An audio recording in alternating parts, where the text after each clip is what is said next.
Bien, nous voyons ce matin deux sujets. Je vais enseigner sur la colère et Moïse sur le pardon. Ces deux sujets sont assez liés, mais ce sont deux leçons séparées, deux cours séparés, parce qu'ils ont quand même chacun des spécificités toutes particulières. Vous remarquerez l'intitulé de ce cours, c'est une vue biblique de la colère. Pourquoi une vue biblique de la colère?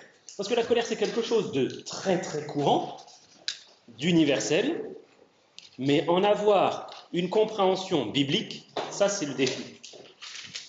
Ça a beau être très courant, on est le plus souvent imprégné de la vision qu'a le monde au sujet de la colère, une vision même pécheresse. Et on n'a pas toujours les bons réflexes pour gérer la colère d'une manière biblique. Déjà dans notre propre vie, et puis lorsqu'il va s'agir d'aider les autres, on va avoir besoin du conseil divin pour comprendre ce qu'est vraiment la colère et comment la gérer d'une manière qui convienne à Dieu. Alors, est-ce que vous avez déjà vu quelqu'un se mettre en colère? Oui. Est-ce que vous vous êtes déjà mis en colère? Ouais, là, c'est encore plus enthousiaste. Et qu'est-ce que vous avez pensé si vous avez déjà vu quelqu'un se mettre en colère? Parce qu'on a plus de facilité à le voir chez les autres qu'en soi-même. Qu'est-ce que vous avez pensé? C'est pas bien. Oh là là, se mettre en colère. Qu'est-ce que c'est laid? Et peut-être que vous avez eu le courage d'aller voir votre prochain et dire, mais c'est pas bien de se mettre en colère. Tu sais, dans la Bible, c'est écrit, et c'est Jésus même qui l'a dit, que celui qui se met en colère contre son prochain mérite d'être puni par les juges. Alors, ne te mets pas en colère, parce que tu commets un péché. Alors, étonnamment, ce chrétien à qui vous êtes allé dire ça ne s'est pas mis en colère contre vous quand vous lui avez montré son péché. Il était dans un bon jour. Mais par la suite, vous avez appris que ce frère ou cette sœur s'est de nouveau mis en colère. Alors qu'est-ce que vous vous êtes dit? Mais il persiste dans son péché. Pourtant, je lui ai cité la Bible. Je lui ai montré un verset dans son contexte qui s'applique parfaitement à sa situation. Je lui ai parlé avec franchise. J'ai tout fait pour lui parler avec amour, donc pour lui dire la vérité dans l'amour. Mais le problème n'est pas solutionné. C'est donc que cette personne, elle ne s'est pas du tout repentie de son péché, qu'elle y persiste volontairement. Ça, c'est en résumé la pensée que nous pourrions avoir lorsque nous faisons face à quelqu'un qui a un problème de colère, chez qui nous avons identifié un problème de colère. Et si finalement, dans cette attitude que je viens d'expliquer, si c'est nous qui faisions fausse route, et si notre façon de voir la colère et de la traiter n'était pas la bonne. La question que je nous pose, c'est est-ce qu'on a bien utilisé la Bible? Vous voyez là trois personnes qui lisent chacun quelque chose de différent. L'un lit un magazine de société avec des ragots et des potins dedans. À la droite, vous avez quelqu'un qui lit une revue scientifique, et au milieu, vous avez quelqu'un qui lit la Bible. Est-ce que nous n'aurions pas tendance à lire la Bible comme on lit l'un de ces deux autres ouvrages? C'est-à-dire considérer la Bible finalement comme un catalogue de problèmes et de solutions, de maladies et de médicaments. Donc Paul David Tripp, celui qui a écrit Instrument entre les mains du Rédempteur, dit une partie du problème est la façon dont nous utilisons la Bible. Et il sous-entend finalement qu'on utilise la Bible d'une mauvaise manière, et il ajoute nous utilisons à tort la Bible comme si elle était organisée par thème, comme si c'était le meilleur catalogue des problèmes humains et des solutions divines. Mais la Bible n'est pas une encyclopédie, c'est une histoire. L'histoire de l'homme, de l'origine jusqu'à la rédemption. En fait, c'est même plus qu'une histoire, C'est une histoire avec les annotations de l'auteur, des annotations théologiques, celles données par Dieu. Cela signifie que l'on ne peut pas comprendre ce que la Bible dit sur la colère en regardant seulement ce qu'elle dit à propos de la colère. Car il existe un grand nombre d'informations bibliques sur la colère que l'on ne trouve pas forcément dans les passages sur la colère.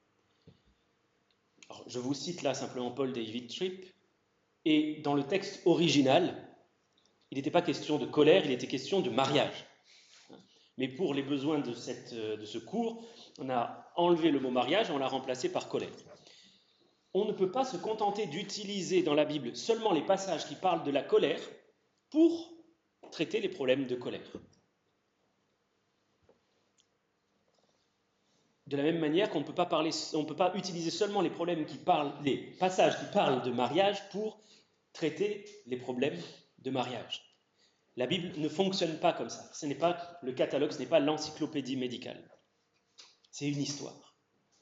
Si on se limite à ce fonctionnement-là, ça montre qu'on comprend très mal comment fonctionne le cœur de l'homme.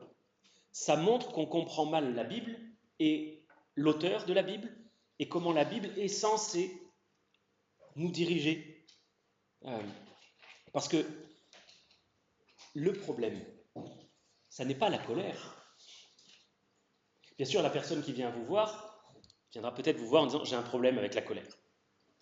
Mais vous le savez maintenant, le problème, ça n'est pas le problème. C'est quoi le problème? C'est le cœur, exactement. Bien, vous avez bien retenu, au moins si vous avez retenu ça. Alors, si quelqu'un vient vous voir en disant « j'ai un problème avec la colère », vous saurez que le problème n'est pas là. Ce n'est pas la colère qu'il faut traiter. C'est vrai que la colère va poser un certain nombre de problèmes. Parce que la colère, c'est ravageur. Ça a souvent des conséquences importantes. Ça blesse, ça détruit, ça provoque des dégâts, ça abîme des relations, ça peut briser la communion entre des frères et des sœurs qui sont appelés à s'aimer avec ardeur.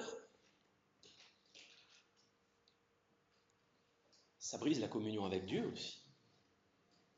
Surtout. Et votre prochain vient certainement vous voir à cause de ça. Et peut-être qu'en vous-même, si vous avez identifié qu'il y a de la colère, vous dites « j'ai un problème de colère et je veux traiter la colère ». Ce n'est pas cela qu'il faut traiter. Le problème est ailleurs parce que la colère, c'est quoi? On l'avait vu dans le tout premier cours de ce module 3 sur les émotions. Rappelez-moi, qu'est-ce que c'est qu'une émotion? C'est une réponse intérieure aux circonstances, en fait. Exactement. C'est une réaction, une réponse intérieure aux circonstances, à ce que l'on vit ou à ce que l'on croit être vrai à un moment donné. Et donc la colère, c'est une réaction. On réagit à quelque chose. Et si vous vous souvenez de ce schéma que l'on a déjà vu plusieurs fois, commenté plusieurs fois, on a la chaleur, on a les épines, les mauvaises racines, la croix, des bonnes racines, de bons fruits. Où est-ce que vous situeriez la colère?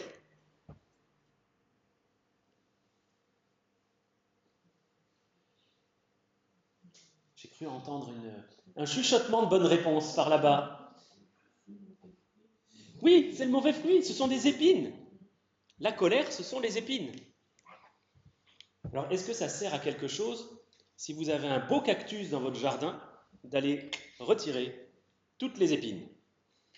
Alors, une fois que toutes les épines sont retirées, vous pouvez aller faire un beau câlin à votre cactus. C'est bien. Par contre, qu'est-ce qui va se passer au bout de quelques jours, quelques semaines, quelques mois? Ça va repousser. Exactement. Et le problème ne sera pas traité. Ah, mon cactus fait des épines, c'est embêtant quand même. Oui, mais c'est la nature du cactus de faire des épines. Si vous ne voulez pas d'épines, il faut planter autre chose qu'un cactus. C'est le plan en lui-même qui pose problème. Donc la colère, c'est le mauvais fruit qui est porté par une mauvaise racine. C'est une mauvaise réaction à quelque chose. Oui. Peut-être une précision, je vois qu'on va y arriver parce que Dieu se met en colère. Donc, bien sûr, là, on n'est pas en train de parler d'une mauvaise colère. Ouais. Oui, oui, je sais que j'anticipe un peu. Oui. Est-ce qu'on peut mettre toute la colère dans ces mauvais esprits? La majorité. D'accord. La vaste majorité. Ouais. Et on va voir pourquoi, justement. Ouais. Puisqu'on parle d'une vue biblique de la colère, nous allons voir comment la Bible évoque la colère. Vous avez plusieurs expressions, notamment dans l'Ancien Testament. On va voir que le mot colère fait référence souvent à une fumée, à un feu dans les narines qui brûle toujours. Est-ce que vous voulez bien prendre, s'il vous plaît, dans votre Bible, Ésaïe 65, verset 5.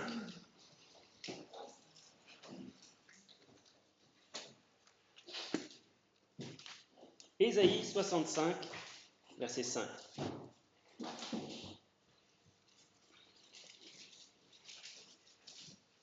Dieu dénonce l'attitude de certaines personnes parmi son peuple, des personnes qui disent « Retire-toi, ne m'approche pas, car je suis saint ». Et Dieu dit « De pareilles choses, c'est une fumée dans mes narines, c'est un feu qui brûle toujours ». C'est quelque chose qui incommode Dieu, mais on voit qu'il y a quelque chose d'ardent en lui. Et si nous regardions au psaume 18, nous allons le faire d'ailleurs, nous allons regarder psaume 18.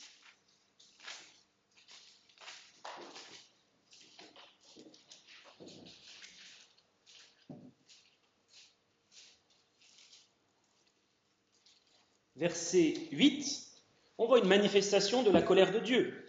La terre fut ébranlée et trembla. Les fondements des montagnes frémirent et ils furent ébranlés parce qu'il était irrité.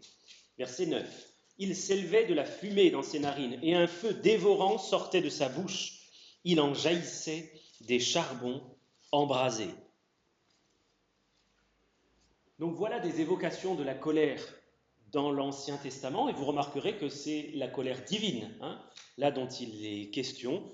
On aurait pu prendre de nombreux autres passages qui évoquent la colère, même chez les hommes.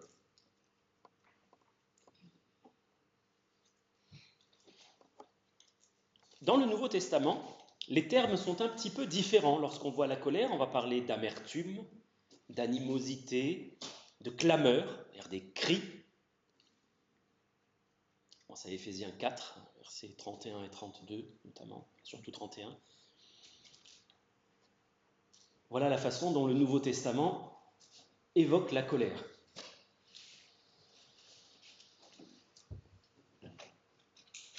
Mais la colère, qu'est-ce que c'est? On le voit finalement, c'est une réaction.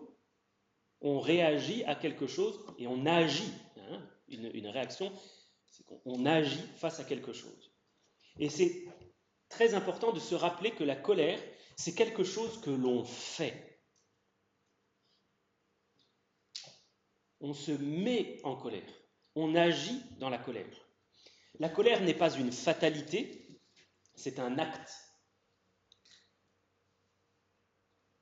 C'est important de se rappeler ça parce que Dieu nous a créés responsables. Il a fait de nous des êtres responsables, responsables de nos actes, de nos gestes, de nos paroles, de nos pensées. Et la colère fait partie de ces réactions dont nous sommes responsables. Nos réactions, elles vont s'exprimer par des émotions, par des pensées, des paroles et des gestes. Et si nous devions essayer de définir un petit peu mieux ce qu'est la colère, on verrait que c'est une réaction de notre personne tout entière. Parce que qu'est-ce qui réagit en nous quand il y a de la colère? On va voir, c'est l'être entier qui est impliqué dans cette colère. C'est notre être entier qui réagit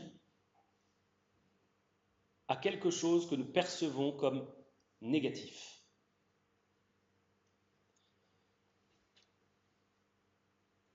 Quand on perçoit quelque chose et qu'on le juge comme mauvais, c'est ça, le jugement négatif, perçoit quelque chose comme mauvais, c'est là qu'on se met en colère.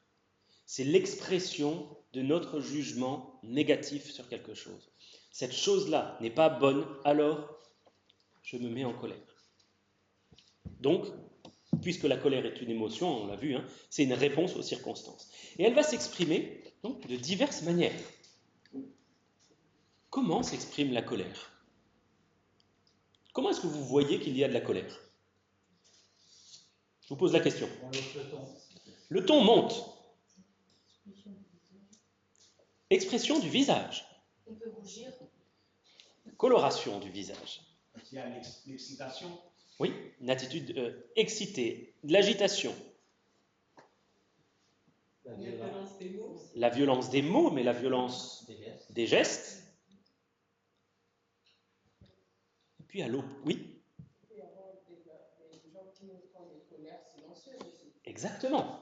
À l'opposé de ces manifestations très visibles, il peut y avoir le mutisme, le silence, la bouderie, l'ignorance. On se mure dans le silence et dans l'indifférence. Mais tout cela, c'est fin, finalement. C'est une façon de manipuler. Et il peut effectivement aussi y avoir des coups, une attitude menaçante, des objets que l'on jette, que l'on casse. Cela peut s'exprimer aussi par une attitude dangereuse en voiture. Quelle partie de nous exprime la colère? J'ai dit, c'est notre être entier qui exprime la colère. Le corps, je me souviens quand j'avais préparé ce cours la première fois, ma dernière-née, ma Benjamine, avait quelque chose comme 2 ans. L'âge où les enfants s'opposent, c'est l'âge du non, les 2 ans en général. Et quand nous avions l'habitude de lui dire quelque chose qui ne lui plaisait pas, comme ça. Mais vraiment. Tout son corps, tout son être exprimait la colère. Les sourcils froncés, la moue boudeuse, le regard noir, le menton rentré, les bras croisés, parfois le pied qui tape, les paroles qui jaillissent, et le mutisme, c'est-à-dire l'absence de réaction quand on la sollicite ensuite, non, je boude. Mais il y a aussi et surtout l'être intérieur qui réagit. Ça, ce sont des manifestations extérieures qui révèlent qu'il y a quelque chose d'intérieur qui se passe. Des émotions fortes, des pensées, la mémoire qui peut se réveiller, la conscience aussi qui vient nous travailler. Donc, souvenons-nous que le Seigneur a dit que c'est du cœur que viennent les mauvaises pensées. C'est du cœur que tout cela vient. Donc la colère, c'est une réponse de notre être entier.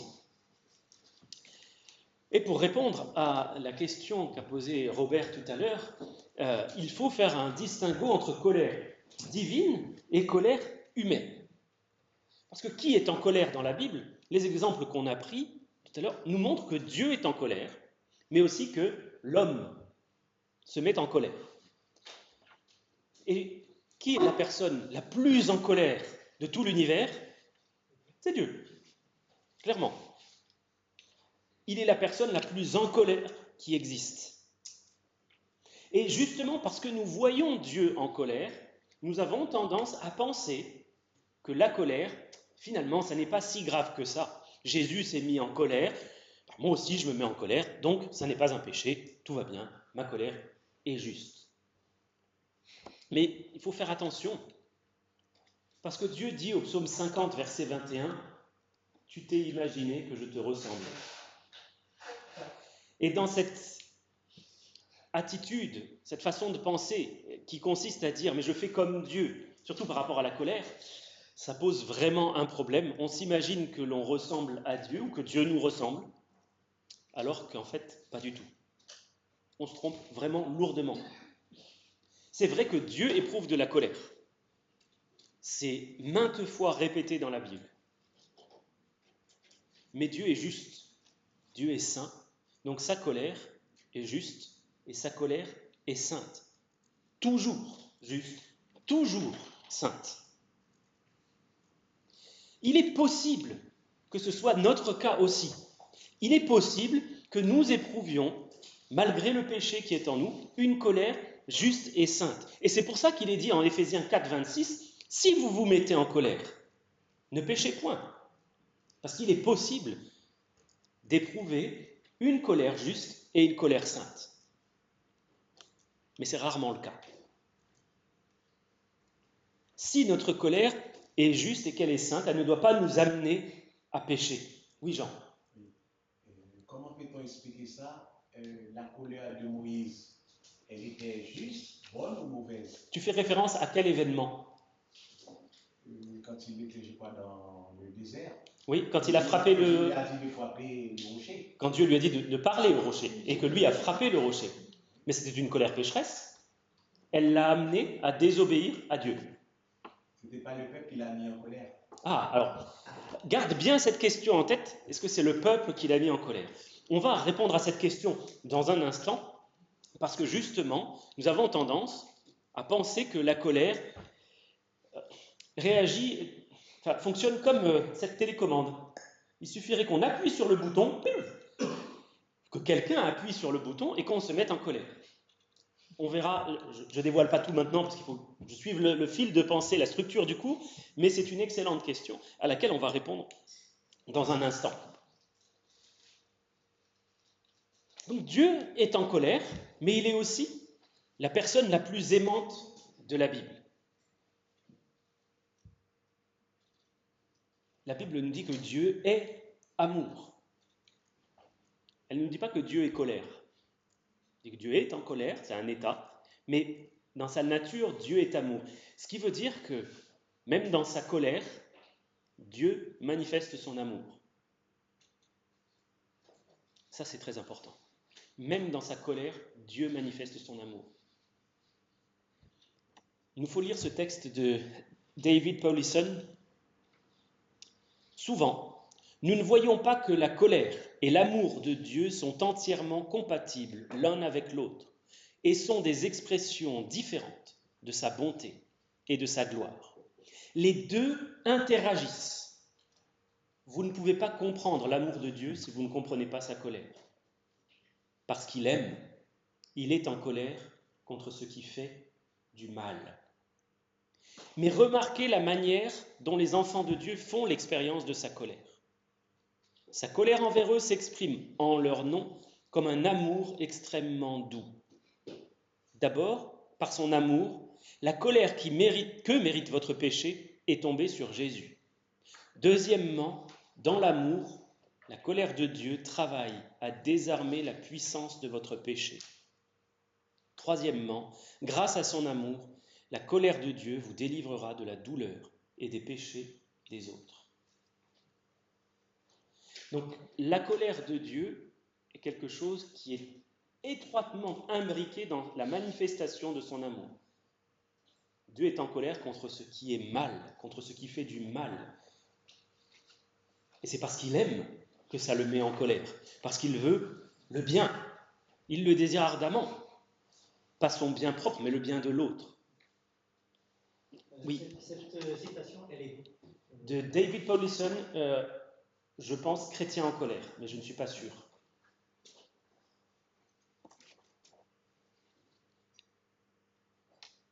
Oui.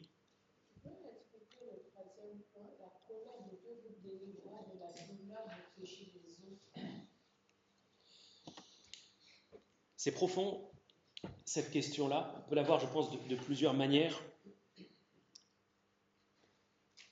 De quelle manière le péché des autres nous affecte? Parfois, il peut nous affecter dans nos circonstances, mais il peut nous affecter aussi intérieurement et allumer en nous la colère parce qu'il nous est arrivé quelque chose d'injuste, quelqu'un a péché contre moi. Ça, c'est quelque chose que l'on voit aussi avec la question du pardon, mais lorsque je laisse la colère de Dieu agir, je suis quelque part déchargé moi-même du péché de l'autre, de ses conséquences. C'est ce que dit Romains 12. Ne vous vengez pas vous-même, bien-aimés, mais laissez agir la colère, sous-entendu la colère de Dieu. Voilà. Est-ce que ça répond à ta question?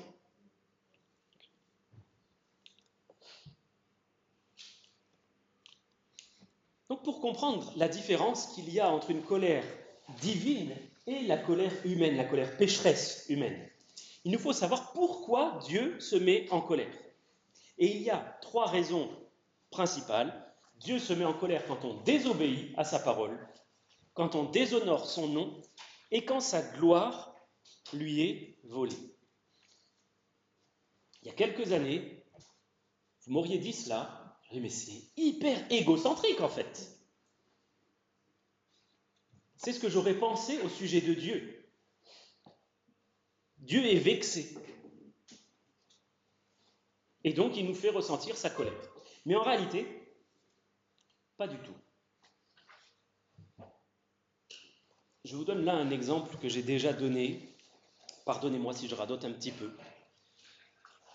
Mais vous aurez remarqué qu'en France et dans bien d'autres pays, si l'on souille le drapeau national, c'est considéré comme un outrage, un délit ou un crime. Est-ce que vous savez ce qu'on risque en France si l'on dégrade le drapeau tricolore? Une amende. Est-ce que vous avez une idée du montant de cette amende? 10 fois moins, mais c'est déjà pas mal. 7 500 € d'amende et jusqu'à 6 mois d'emprisonnement si c'est une dégradation commise en réunion. 7 500 €. Alors, ça nous secoue les épaules. Pourquoi? Ça paraît énorme. Pour un morceau de tissu avec 3 couleurs dessus, pourquoi? Pourquoi est-ce que ça mérite quelque chose d'aussi sévère que 7 500 € d'amende et 6 mois d'emprisonnement? L'offense, elle n'est pas contre le bout de tissu. L'offense, elle est contre ce que le bout de tissu représente. Quand on s'attaque au drapeau, on s'attaque au pays, à la France, à ce qu'elle représente, à son histoire, à ses valeurs. Et on considère, dans le droit français, que la France, son histoire, ses valeurs, c'est quelque chose de fondamental et de sacré. Et que s'y attaquer, c'est attaquer la société elle-même. Donc c'est grave, donc ça mérite une punition sévère. Dieu est en colère pour la même raison. Parce que nous, qui avons été faits à son image, nous sommes comme ce drapeau. Nous sommes censés porter l'image de Dieu, de la même manière que le drapeau porte l'image de la France. Et lorsque l'image de Dieu en nous est souillée, tordue, déformée, voire même complètement jetée à terre, cela met Dieu en colère, parce que c'est grave, on s'est attaqué à Dieu lui-même. Mais ça n'est pas quelque chose d'égocentrique, on pourrait se dire, oui, mais c'est toujours égocentrique. Non. Pourquoi est-ce que c'est un problème? Parce que cela empêche la création de voir Dieu. Dieu est invisible. Comment est-ce que Dieu est rendu visible? Par nous qui portons l'image de Dieu. Nous sommes censés refléter le Créateur, montrer à la création tout entière l'image merveilleuse de ce Créateur bon, éternel, saint, juste. Et à cause du péché, de notre péché, la création n'a pas accès à la meilleure révélation qui soit. Il n'y a pas de plus grande révélation que ça. On a tout pleinement en Dieu. Il est Dieu. Que dire de plus qu'il est Dieu? Et lorsque nous privons l'autre, la création, de contempler Dieu, la meilleure révélation qui soit, Dieu est en colère parce que l'on a privé l'autre du meilleur possible, de la meilleure chose envisageable. Ce n'est donc pas une colère égocentrique, c'est une colère qui est motivée par le besoin de l'autre. L'autre est privé du meilleur. Je suis triste, je suis en colère parce que ma créature ne peut pas connaître ce qu'il y a de plus fantastique dans toute la révélation. Ce n'est pas que Dieu soit vexé.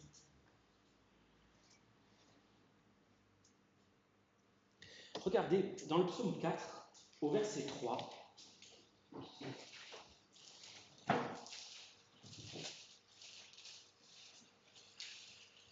c'est une prière de David persécuté, David qui est dans la détresse, et dedans il y a inséré une parole de Dieu. Donc on est en train de faire du mal à David, Et psaume 4, verset 3, c'est la parole de Dieu. Fils de l'homme, jusqu'à quand ma gloire sera-t-elle outragée? Jusqu'à quand aimerez-vous la vanité? Chercherez-vous le mensonge? Dieu est en colère parce que on fait du mal à quelqu'un. Ça, c'est quelque chose qui met Dieu en colère. On prend souvent en exemple la colère de Jésus dans le temple, lorsqu'il a purifié le temple. On représente souvent Jésus en colère à ce moment-là, avec un fouet, avec des cordes, chassant tout, renversant tout. Et je crois qu'on a quand même raison de considérer cela comme de la colère. Le mot colère n'est pas du tout mentionné, pas une seule fois dans ce passage-là. Mais nous avons toutes les manifestations extérieures de la colère, et je crois que Jésus était en colère. Mais il nous dit lui-même pourquoi il est en colère. Qu'est-ce qu'il dit? On voit ça dans Marc chapitre 11, verset 17. Tu veux bien le dire plus fort? Le zèle de ta maison me dévore. Oui, je ne pensais pas à ça exactement, mais pourquoi est-ce que le zèle de la maison du Père, le dévore? Il est écrit, ma maison sera appelée une maison de prière pour toutes les nations, mais vous en avez fait une caverne de voleurs. Jésus est en colère parce que le temple devait être un lieu de rencontre avec Dieu, de toutes les nations, pour que toutes les nations puissent venir le contempler, être en relation avec le Père, la meilleure chose qui puisse exister. Et on a fait de ce lieu de rencontre et de ce lieu de révélation une caverne de voleurs. Des gens sont privés de la communion avec Dieu. Ça met Jésus en colère. Voilà ce qui met Dieu en colère, ce qui met Jésus en colère, quand la meilleure révélation qui se peut concevoir est ravie à l'homme.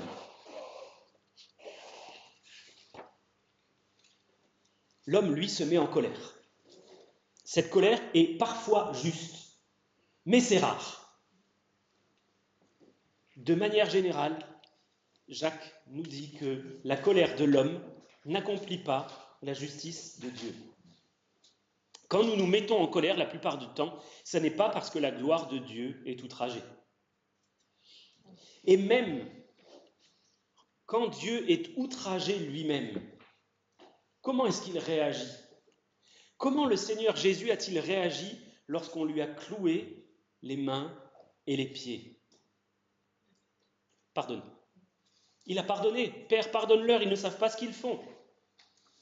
Donc pour qu'un homme éprouve une colère juste, il faut que cette colère soit de la même nature que celle de Dieu. Qu'elle soit focalisée sur la gloire de Dieu et sur le bien du prochain. Quelques exemples qu'on trouve dans la Bible de personnes en colère. Potiphar s'est mis en colère quand il a appris ce que sa femme lui a dit, que Joseph aurait tenté de la violer. Moïse s'est mis en colère et il a frappé le rocher quel Dieu lui avait dit de parler. Dans le livre de Job, Éliou s'est mis en colère après Job et après ses amis. Le roi Saül s'est mis en colère et il a tenté de tuer David, et puis les chrétiens se mettent en colère. Pourquoi?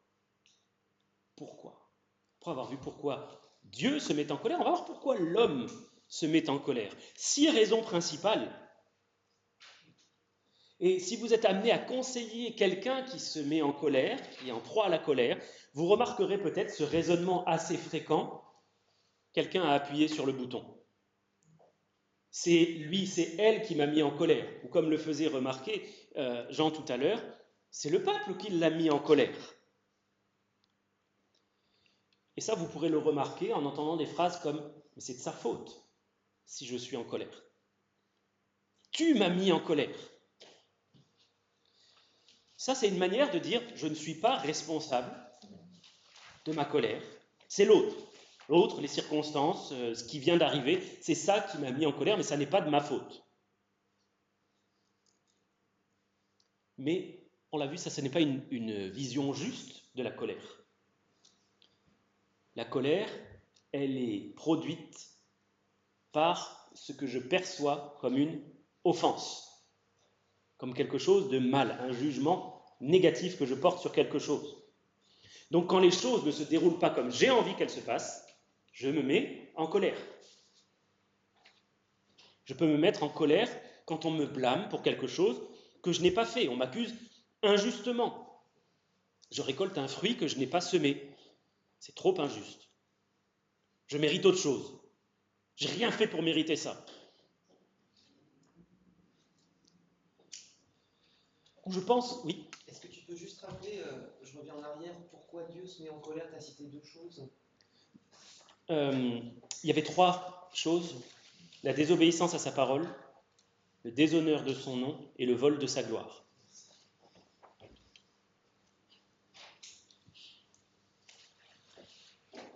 Quand je pense qu'on ne me traite pas avec suffisamment de respect, moi ou ma famille, je peux me mettre en colère. J'estime que le traitement que l'on me réserve n'est pas à la hauteur de ce que je mérite. Mais remarquez que lorsque j'agis comme ça, qui est-ce qui est juge de la situation? C'est moi. C'est moi qui suis juge. Et c'est moi qui condamne aussi. Donc, je juge, j'évalue, je juge, et je prononce la sentence. Ma sentence, c'est que tu seras condamné à ma colère pendant longtemps. Je vais bouder, je vais peut-être te crier dessus, t'insulter, te frapper. Ça, c'est ma sentence. Et lorsque mon évaluation de la situation prend le dessus, j'ai enlevé les lunettes divines. Je ne vois plus la situation comme Dieu les voit. C'est très différent de ce que Jésus a fait. Et je voudrais qu'on regarde ensemble, s'il vous plaît, dans 1 Pierre chapitre 2.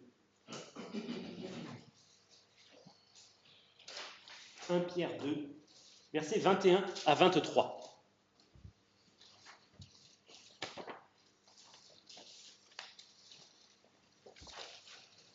1 Pierre 2, 21 à 23. Dans le contexte, l'apôtre Pierre est en train de parler de supporter de mauvais traitements qui sont le fruit d'une injustice, c'est-à-dire qu'on n'a rien fait pour les mériter, donc c'est quelque chose qui rentre bien dans notre contexte. On me blâme pour quelque chose que je n'ai pas fait ou on ne me traite pas avec respect, ça rentre parfaitement dans le contexte. Et il est dit, c'est à cela que vous avez été appelés, parce que Christ aussi a souffert pour vous, vous laissant un exemple afin que vous suiviez ses traces. Lui qui n'a point commis de péché, et dans la bouche duquel il ne s'est point trouvé de fraude. Lui qui injuriait ne rendait point d'injure, maltraité ne faisait point de menace, mais s'en remettait à celui qui juge justement. Christ lui-même, lorsqu'il a fait face à des mauvais traitements, à des injustices, et on le sait en lisant les évangiles, il a fait face à une adversité constante, à des mensonges, à des traquenards sans arrêt, il y avait des blasphèmes, même de la violence physique. Il ne s'est pas mis en colère, pourquoi? Parce qu'il considérait que celui qui juge, c'est son Père. Il ne s'est pas chargé de juger lui-même, mais il a remis le jugement à celui qui juge justement, son Père qui est dans les cieux. Et ça, c'est quelque chose d'important. Laissez Dieu juger. Encore une fois, ne vous mettez pas en colère, bien-aimés, ne vous vengez pas vous-même, mais laissez agir la colère de Dieu. C'est bien plus terrible. C'est bien plus terrible de livrer quelqu'un à Dieu que de s'imaginer que nous allons pouvoir accomplir la justice de Dieu. La colère de l'homme n'accomplit pas la justice de Dieu. Oui. Je trouve que c'est difficile parce que des fois, il faut laisser Dieu agir. Et des fois, il y a des colères qui sont justes aussi. Donc, comment savoir à quel moment laisse Dieu agir et à quel moment il est légitime à se mettre en colère? Si elle a les mêmes objets que Dieu, c'est-à-dire que si cette colère est motivée par la même chose que ce qui motive Dieu, alors elle est juste et elle doit s'exprimer d'une manière juste. Si je suis motivé par le mal que l'on a fait à quelqu'un, une injustice qui a été commise contre quelqu'un, je peux être en colère, mais je ne dois pas pécher. Sinon, c'est plus une colère divine, c'est une colère humaine qui se déguise derrière des motifs pieux. Donc, si l'on faisait du mal à mes enfants, par exemple, c'est l'exemple le plus frappant. Si vous avez des enfants, toucher à vos enfants ou à votre conjoint, j'ai l'impression que je pourrais devenir une bête sauvage. Mais alors que l'on fasse du mal à quelqu'un, c'est pas mal d'être en colère quand il y a de l'injustice. Maintenant, comment est-ce que cette colère va s'exprimer? C'est là que va se révéler si cette colère est juste ou pécheresse. Si j'agis à la manière de Jésus, alors elle n'est pas pécheresse. Si j'agis à la manière des hommes, que je cherche la vengeance, ça va poser un problème. Si mon enfant est maltraité, l'amour, de même que la colère, doit me pousser à le retirer, à le mettre à l'abri, à le protéger, à le guérir. Le venger n'est pas mon problème.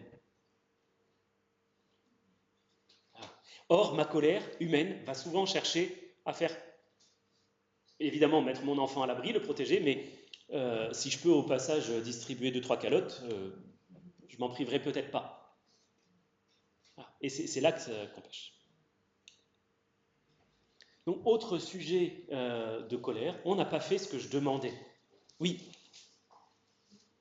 Bon exemple. Oui. Du coup, est-ce que le fait de, par exemple, entamer des procédures judiciaires, enfin, judiciaires, peut-être pas judiciaires, je passe à l'école, etc. Mais en tout cas, oui, entamer des procédures qui vont avoir des conséquences pour, par exemple, notre enfant, ça fait partie d'une réaction juste ou injuste? Ça dépend de ce qui motive les procédures. Si c'est un désir de vengeance, je veux qu'il soit puni, c'est litigieux, c'est tendancieux. Par contre, si cet enfant pose un problème, il a été dangereux pour mon enfant, il peut être aussi dangereux pour d'autres, il faudrait, et comme l'école par exemple ne réagit pas, il faut qu'il y ait quelque chose qui soit fait, sinon il va y avoir des problèmes. Mon but n'est pas de nuire à l'enfant, mais de mettre à l'abri les gens. Là, c'est un motif qui est noble, qui évite que d'autres soient blessés. Et c'est là où on voit que ce qui se trouve dans le cœur, le motif, est fondamental finalement. Parce que derrière la même action, porter plainte par exemple, il peut y avoir plein de choses différentes. Oui. Et le fait de justement s'en remettre à Dieu, ça permet, c'est comme un filtre, ça permet de venir sonder aussi les motivations de nos cœurs lorsqu'on est en colère. Bien sûr, oui. S'en remettre à Dieu, de manière, est la meilleure des solutions. Lui ne laissera jamais une injustice. Elle ne sera peut-être pas réglée tout de suite, mais elle le sera à un moment ou à un autre. Je vous donne un exemple concret. Il y a quelques années, avec ma famille, nous habitions une maison mitoyenne où nous avions des voisins extrêmement bruyants et méchants. Ils nous ont fait énormément souffrir. Il nous est arrivé d'appeler les forces de l'ordre. Notre but n'était pas de leur causer le moindre problème, mais de pouvoir simplement être paisible et de pouvoir dormir, que nos enfants puissent dormir, nous aussi accessoirement. Le sommeil, on en a quand même besoin. Mais nous n'avons jamais cherché une vengeance dans les actes. Je ne peux pas dire qu'il ne m'est jamais arrivé d'avoir envie de crever les pneus de sa voiture, par exemple.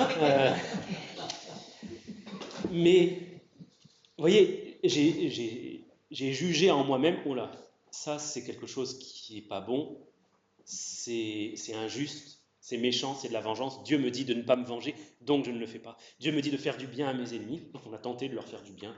Ça n'a pas porté de fruit. Que je sache aujourd'hui, le Seigneur n'a pas fait justice. Mais je n'ai pas envie que Dieu fasse justice forcément de cette manière-là. La meilleure des choses, ce serait que ces personnes-là se repentent, viennent à Christ, changent de vie. Si Dieu devait faire justice maintenant, si j'incite pour que Dieu fasse justice maintenant, il faut que je sois prêt moi aussi à ce qu'il fasse justice dans ma propre vie. Si je demande à Dieu de déchaîner sa colère contre mon prochain qui m'a offensé, qui m'a fait du mal, il faut que je sois prêt à ce que Dieu me traite dans toute sa rigueur, moi aussi. Ça veut dire que quand en fait on éprouve de la colère, à partir du moment où on se met juge, on est déjà en train de pécher. On prend la place de Dieu. Oui. Oui. Le jugement appartient à Dieu. Et puis il y a des tas de choses qui nous échappent. Des tas et des tas de choses. Il y a souvent... tout ça, c'est une histoire de perception. J'ai l'impression qu'on ne me traite pas avec respect. L'autre, peut-être, n'a absolument pas conscience de me manquer de respect. Absolument pas conscience, ni même l'intention. Il a agi naturellement, et moi, je me vexe parce que j'ai l'impression... Et du coup, ça me met en colère. Ah, comme la personne qui vient vous voir. Tu m'as pas dit bonjour dimanche dernier. Oups. Je suis désolé que ça t'ait blessé, mais je n'avais absolument pas l'intention de te snober. Je t'ai pas vu, j'étais occupé. Pardon. Mais il y a quelqu'un qui s'est mis en colère parce qu'il a perçu quelque chose. Notre perception est forcément limitée. Et il y a des tas de choses que nous ne voyons pas. C'est pour ça que celui qui juge justement doit être notre référence et notre confiance. Moi, il y a des tas de choses que j'ignore sur la vie de ses voisins. Peut-être que cet homme a été profondément maltraité et que du coup, il reproduit sans comprendre, sans savoir ce qu'il a vécu. J'en sais rien, mais il y a tout un tas de possibilités que j'envisage même pas et qui m'échappent complètement. Vaut mieux que ce soit Dieu qui fasse. Cette personne n'est pas de mon côté. Ah, il a pris le mauvais côté de la situation, il n'est pas dans mon camp. Il a choisi son camp et c'est pas le mien. Ah, ça va pas. Ou on m'a dit que j'avais tort. Non, ce que tu as fait, ça n'est pas bien. Des choses. Quel est le point commun entre ces 6 situations? Moi. Oui, c'est moi. C'est moi. Le point commun, c'est ma petite personne qui est au centre de mes préoccupations. Je suis traité injustement. On m'a blâmé moi à tort. Je ne suis pas soutenu. Oui. La colère contre Dieu. Je vais en parler après. La colère de l'homme, finalement, c'est une réaction à ce qui vient perturber mon monde. Je suis roi dans mon monde, les choses doivent se passer comme je l'ai décidé. Et quand ça n'est pas le cas, je me mets en colère, parce qu'après tout, c'est mon monde. La colère, humaine et pécheresse, c'est la colère du roi qui est frustré dans sa volonté. Mais le véritable roi du monde, c'est pas moi, c'est Jésus. Avoir compris cela, que ma colère était la réaction orgueilleuse d'un faux roi, ça m'a beaucoup aidé. Parce que je me suis vu dans le miroir. D'ailleurs, c'est quelque chose qui m'arrive de faire quand je suis face à une petite personne en colère. Je prends mon téléphone, je prends une photo ou alors je le mets en mode selfie. Je dis, regarde-toi. Oh, souvent, on ne veut pas. Pourquoi? On ne veut pas se voir tel qu'on est. On ne veut pas voir à quel point notre colère nous rend souvent ridicules et laids.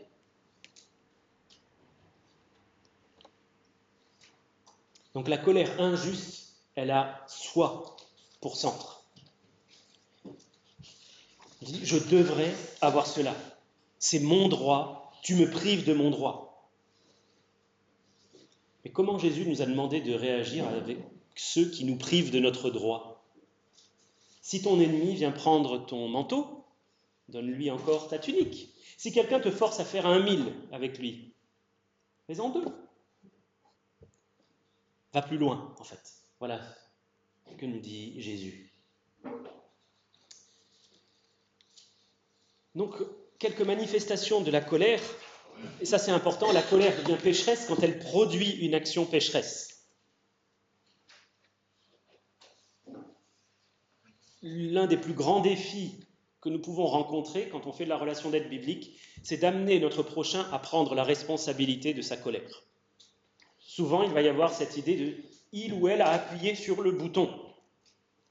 Mais ce n'est pas parce que quelqu'un a appuyé sur le bouton que cette personne s'est mise en colère. Ce n'est pas parce que le peuple a chahuté Moïse que Moïse s'est mis en colère.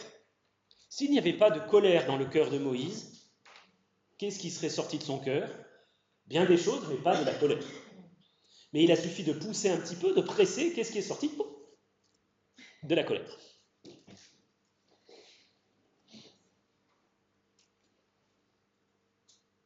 Et c'est pour ça que le Seigneur Jésus nous dit, ce qui sort de l'homme, c'est ce qui souille l'homme. C'est du dedans, c'est du cœur que viennent les mauvaises pensées, les adultères, les impudicités, les meurtres, les vols, les cupidités, les méchancetés, la fraude, le dérèglement, le regard envieux, la calomnie, l'orgueil, la folie. Donc la colère, elle peut se manifester, on l'a dit tout à l'heure, par le fait de rester silencieux, la colère froide, ne dit rien. J'en pense pas moins. Je fais de toute manière bien sentir à l'autre que je suis en colère. Je vais bouder. Ça peut être, à l'inverse, l'explosion. Je vais me mettre à hurler sur tout ce qui bouge. Je vais taper sur tout ce qui passe à ma portée. Les murs, le chat, la poubelle, la vaisselle, les enfants, les femmes, mon prochain.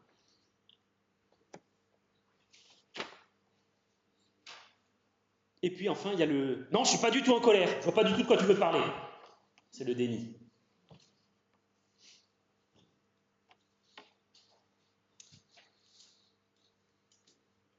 Nous voyons, pour terminer, pour presque terminer, quelques mensonges au sujet de la colère. Ça, c'est important parce que nous nous mentons à nous-mêmes.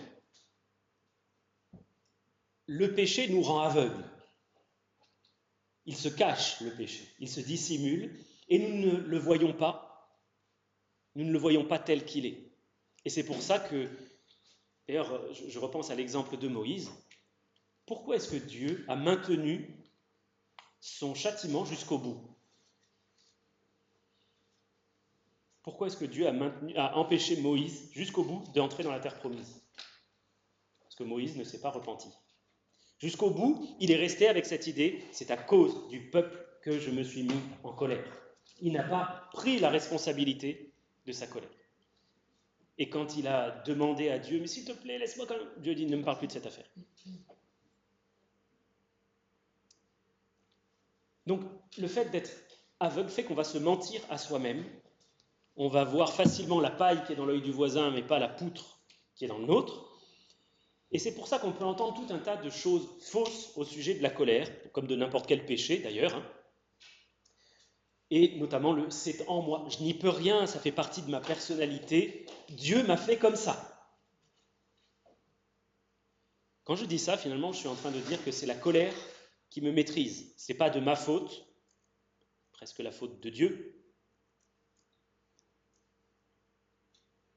Mais comme je l'ai dit, si la colère sort, c'est qu'il y en a dans mon cœur. Mais la colère, ce n'est pas quelque chose d'impossible à maîtriser. Parce que la parole de Dieu me dit, si je me mets en colère, je n'ai pas à pécher. Si vous vous mettez en colère, ne péchez pas. C'est Éphésiens 4, 26. Elle dit aussi que le fruit de l'esprit, c'est la maîtrise de soi. On appelle aussi la tempérance. Voilà, la bienveillance. Donc, l'amour, la joie, la paix, tout ça s'oppose à la colère, finalement. La colère produit l'inverse de la maîtrise de soi. Je ne me maîtrise plus du tout quand je suis en colère. Comme une ville sans muraille, ainsi est l'homme qui se met en colère. Il n'y a plus rien qui l'empêche d'agir et c'est dévastateur. Autre mensonge, j'ai le droit d'être en colère contre Dieu. Certains pensent qu'on peut être en colère contre Dieu lorsqu'il permet certaines choses dans notre vie. Mais en réalité, lorsque Dieu permet des choses qui nous dérangent dans notre royauté, qui nous rappellent que ce n'est pas nous qui gérons notre propre vie, que ce n'est pas à l'homme, quand il marche, de diriger ses pas, Dieu poursuit un but. Quel est le but que Dieu poursuit? Notre sanctification. Quelque chose qui vaut largement la peine que nos circonstances soient chahutées, voire même complètement bouleversées. Romains 8, 28 dit « Toute chose concourt au bien de ceux qui aiment Dieu ». Comment est-ce que je vais montrer que j'aime Dieu? En obéissant à sa parole. Parce que Dieu poursuit un but et que ce but, c'est de me rendre semblable à son Fils.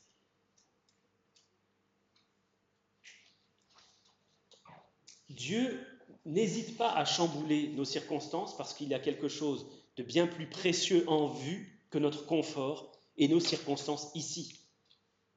Il veut qu'on soit semblable à son Fils. Il veut notre sainteté et ça, c'est bien plus enviable que notre confort.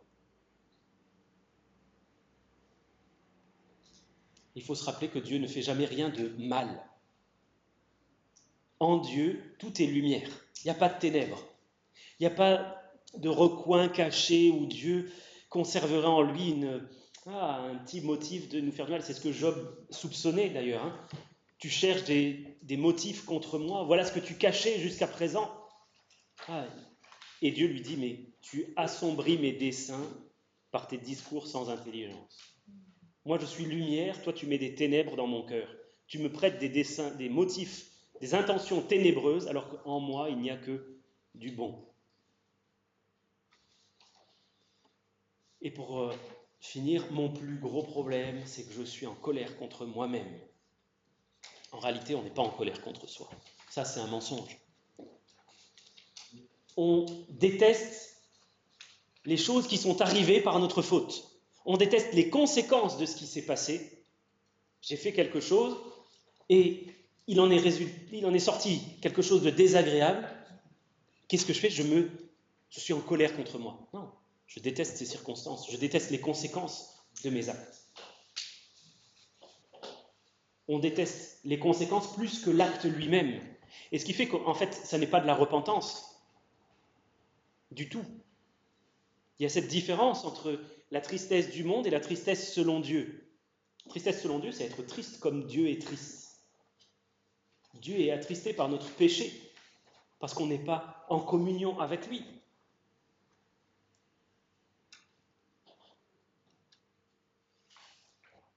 Et puis dire qu'il faut que je me pardonne moi-même, c'est sous-entendre que, quelque part, le pardon de Dieu n'est pas assez grand.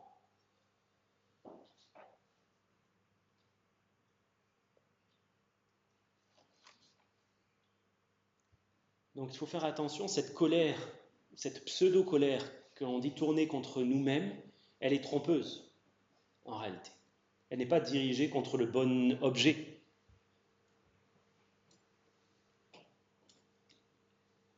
Donc, il faut faire attention à tous ces mensonges au sujet de la colère, le fait qu'on va essayer aussi de l'appeler autrement. Non, je ne suis pas en colère, je suis juste très frustré. Explique-moi, comment s'est manifestée ta frustration? J'ai donné un grand coup de poing dans le mur. Ça ressemble quand même un petit peu à de la colère, tu crois pas? La colère fait perdre le contrôle. Je vous donne 3 références, je vous invite à les noter. Je manque de temps pour les lire, il va falloir que je laisse la place à Moïse dans un instant. Vous pouvez noter Proverbe 25, verset 28. Proverbe 25, 28. 29, 8 et 11. 29, 8 et 11. Verset 8 et 11. Oui. Et 14, verset 17. Proverbe 14, verset 17.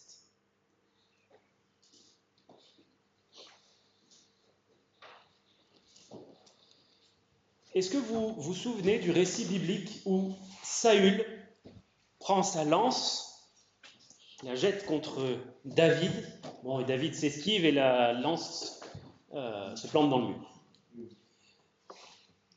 Est-ce que Saül avait un problème de colère? Quel était le problème de Saül? La jalousie. Ce n'était pas un problème de colère, c'était un problème de jalousie. Donc la colère, comme tout péché, est sournoise et elle va se cacher. Et le problème n'est pas le problème. Le problème n'est pas la colère. Là, pour Saül, c'était la jalousie.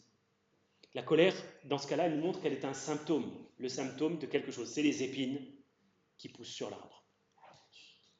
Donc, souvenons-nous de ne pas utiliser notre Bible à mauvais escient en essayant de traiter la colère sans s'occuper des racines. C'est les racines en dessous qu'il faut atteindre. Sinon, je suis en train d'enlever une à une les épines du cactus. Et qu'est-ce qui va se passer? Les épines vont repousser. Alors, il nous faut poser un certain nombre de questions à notre prochain. Et je vous propose de noter ces questions rayon X. Qu'est-ce que tu n'as pas et que tu aimerais avoir? C'est ça qui va nous aider à découvrir le vrai problème, hein, ces questions rayon X. Qu'est-ce que tu n'as pas et que tu aimerais avoir?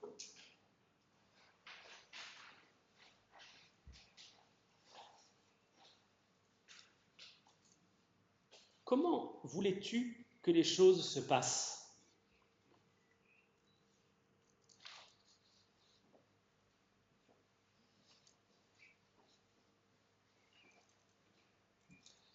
À quoi t'a servi cette colère? Ça, c'est une question très importante. À quoi t'a servi cette colère? Parce que vous remarquerez que la colère est souvent un moyen de manipulation. Je me mets en colère pour obtenir ce que je veux. Je me fâche tout rouge pour que l'on ait peur de moi et que du coup, on obéisse. Comment on pourrait l'expliquer d'une autre manière si la personne ne comprend pas la question à quoi t'a servi ta colère? Que voulais-tu exprimer?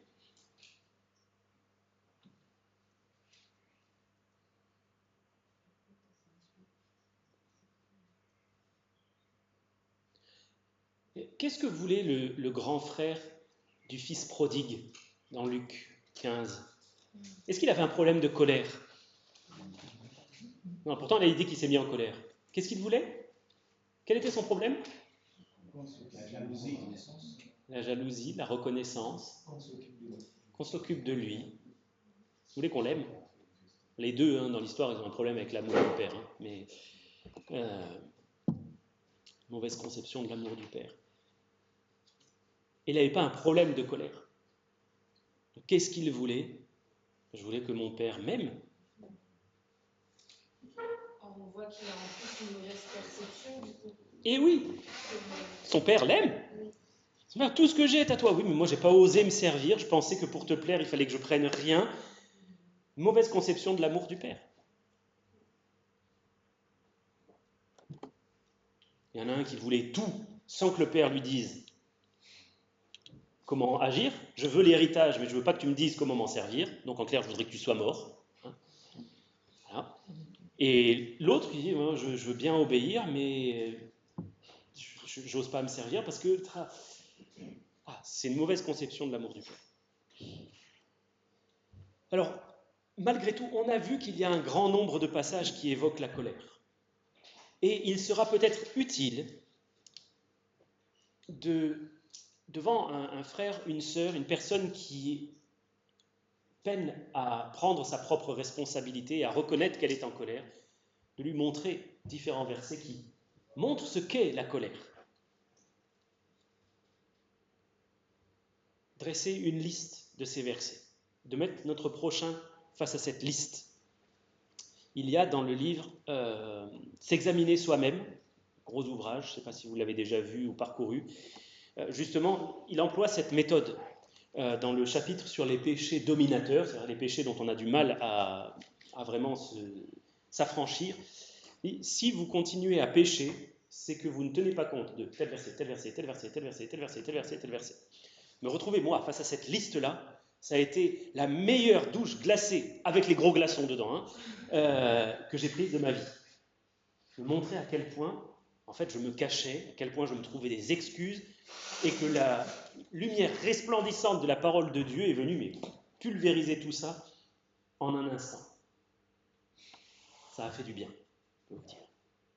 Pour terminer, si on veut que la colère disparaisse, il faut que le cœur change. C'est au cœur qu'il faut aller. C'est pas la colère qu'il faut traiter, c'est les qu'est-ce que tu veux, qu'est-ce que ton cœur désire et que tu n'as pas. Voilà profondément la racine de la colère. Je désire quelque chose et je ne l'ai pas.